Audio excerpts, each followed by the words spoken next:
Yo, what's up mga kabakal?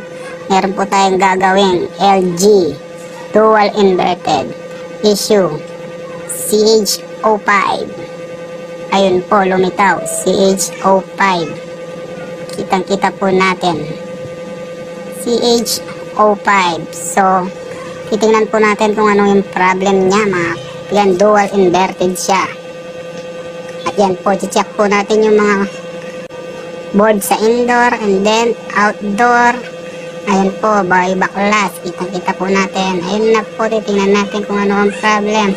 Ay, oh no, ayun po ang salary mga kaibigan.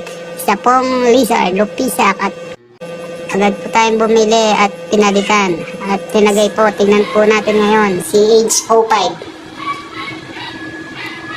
Okay na, running condition, goods na goods.